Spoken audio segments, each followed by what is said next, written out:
Have you ever been somewhere that made you feel like a stranger in your own skin? Like the rules you lived by suddenly stopped making sense, dear listeners. Before we move forward, please subscribe my channel to 1000 Figure. That's exactly what happens to Deputy Sheriff Walt Coogan, a rugged lawman from the open deserts of Arizona, when he's sent to the heart of New York City to retrieve a fugitive. One day, he's riding through cactus-lined roads under a wide, silent sky. The next, he's dropped into a place where the sky is blocked by steel and silence doesn't exist. In Arizona, Coogan's way of dealing with criminals was direct: face them, outsmart them, and, if needed, draw his gun. Simple justice. No red tape.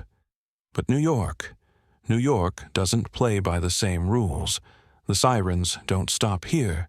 The streets are a mess of people who don't look up, don't smile, don't slow down. There are rules, yes, but they're buried under bureaucracy and softened by procedures that feel like they protect the wrong people. And Coogan, he doesn't fit. It's a feeling we all know, deep down, that moment when everything familiar is stripped away, and you're left wondering if what you believe in still works in a new world. Whether it's moving to a new city, starting over after loss, or stepping into a job where you don't speak the unspoken language. You question yourself, your instincts, your way. That's where Coogan is, and that's where this story begins. Coogan's first mistake in New York is thinking that justice works the same everywhere. He walks into the precinct like he owns it, hat tilted, boots dusty, eyes sharp. He asks for the fugitive, James Ringerman, like he's picking up dry cleaning. But what greets him isn't respect. It's smirks, red tape. A city full of people who see his badge as outdated, his methods as crude. One detective even calls him Cowboy.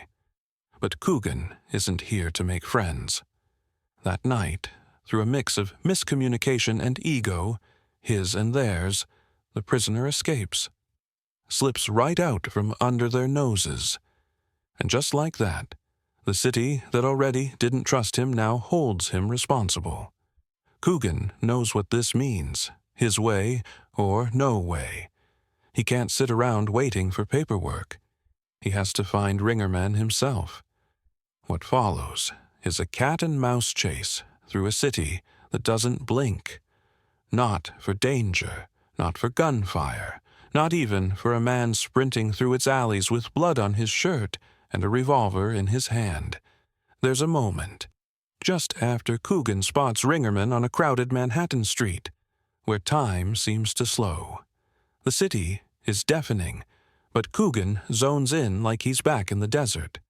Just one target, just one goal. Then Ringerman runs, and Coogan gives chase. Across streets filled with yellow taxis, over rooftops slick with rain, through subway stations echoing with chaos. It's not just a manhunt. It's a battle of two worlds. The lone, instinct-driven sheriff versus a city where nothing waits and everything moves too fast. But here's the thing about Coogan. He doesn't back down, even when he's out of place, even when he's outnumbered. After days of chasing shadows through unfamiliar streets, something shifts in Coogan. It's not just exhaustion, it's something heavier. The slow, sinking feeling that maybe he's wrong. Not just about the system or the city, but about himself. He sits alone in a dingy hotel room, nursing a bruised rib and a busted ego. The streets outside are still roaring. New York never sleeps, and it sure as hell doesn't wait for a cowboy trying to play hero. And that's the part that eats at him the most. Back home, Coogan was the guy with answers, the guy people trusted. Out here, he's just another man out of sync with the world around him. His directness, once a strength, now feels like a blunt weapon in a city built on nuance. He starts asking himself questions he's never had to face before. Is toughness still enough? Is justice still simple? Or does doing the right thing mean learning a new way to fight? We see a quieter side of him here, one that doesn't hold a gun, but holds regret. That moment when even the toughest men feel small. And it's powerful, because we've all been there. That space between pride and surrender, where you wonder if you should keep pushing, or if you've already lost. But Coogan doesn't give up, because underneath the dust, the doubt, and the broken ribs, there's something unshakable in him. A belief that the right thing is still worth fighting for. Even if the world has changed. Even if he has to change with it. Coogan's been knocked down by the system, by the city, by his own missteps. But he's not out. After days of silence, the tension breaks in a single moment, a lead. A whisper from someone who doesn't trust him but respects his grit. It's enough. Coogan doesn't ask for backup. He doesn't ask for permission. He simply moves, quietly, deliberately, like a man who's been watching, learning, waiting for his moment. Because now he understands something he didn't before. To catch a criminal in New York, you don't just chase him. You study him.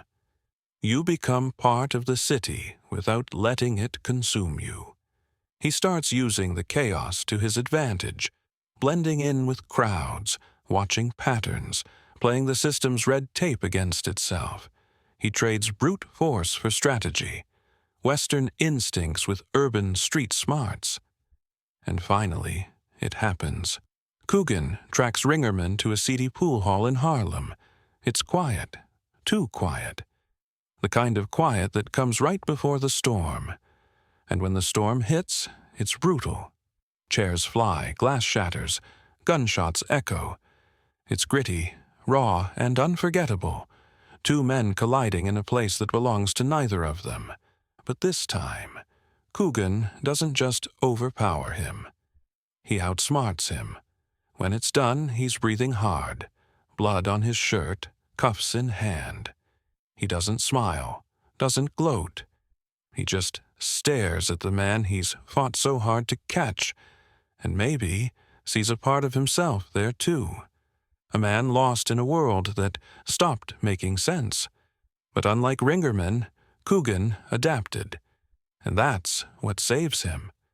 Coogan returns to Arizona with Ringerman in custody, bruised, battered, and quieter than before. Not because he's broken, because he's changed. He left as a man who believed justice was simple. One man, one badge, one gun. He came back understanding something deeper.